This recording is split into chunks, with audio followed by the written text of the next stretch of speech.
from Lexus. Like I said earlier, I don't have a favorite brand or a favorite type of car. It's all about the dealership. Every dealership is different.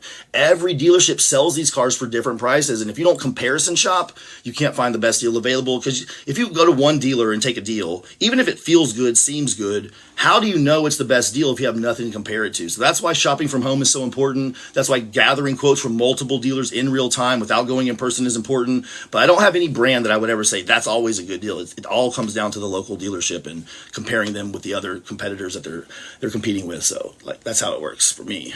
All right. You can also write the lease off as a business expense. Yeah, I mean that's another thing you talk to your accountant about if you have a lease if you're leasing under a business or an LLC. All right. Oh, thank you, Alice. Beautiful blue eyes. I appreciate that. All right. Just buy a car.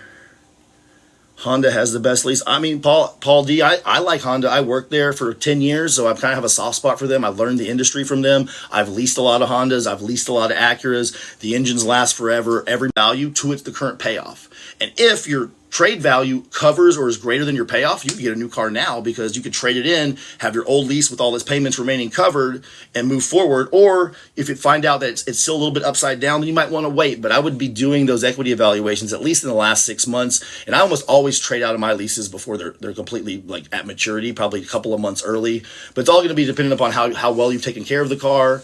And there's also, calculations of I help people with, I'm going to be way over if I keep going, and we calculate how much their excess mileage might be if they keep on the same path. And we find out, okay, the negative equity is a little bit less now. So it might make more sense to trade out now, cover the negative equity, because if we keep going at this rate, we're going to owe a lot more in the future. So if you need my help with that, book a call. I'd love to help you with it. We can do that together. All right. How can you check if you have equity in your current lease? Good question, Ashes. Thanks for that one. So an equity evaluation is pretty simple. You want to get the current payoff or the dealer payoff. Dealer payoff means no sales tax. Some payoff quotes have tax included. It depends on the state you live in. You just want to make sure you get the dealer payoff with no sales tax because dealers are tax exempt. And you just compare it to your whole score. When I need to tell you, I know Credit Karma is not. Okay, Derek, great question. So Derek's asking what he should get his credit score when you tell the dealership. So that's brings up another point. Don't let these dealers run your credit. When you're talking to them and they say they want to run your credit, that's a trap. That's just, they know once they've run your credit, you're less likely to go somewhere else because you don't want your credit ran again. So what we do is we tell them our credit score. But what Derek's question is what score do I give them? And you're right. Credit Karma is not that accurate. I would always use the FICO. And you can get your FICO at Experian.com. I don't work for them. I use them as a free profile. They'll give you your FICO.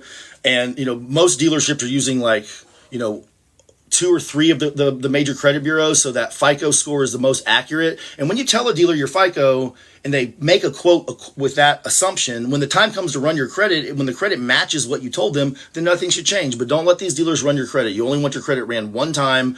And they can assume your credit score. Just tell it to them. But yeah, I wouldn't use Credit Karma. I would use your actual FICO score. All right. Let's see.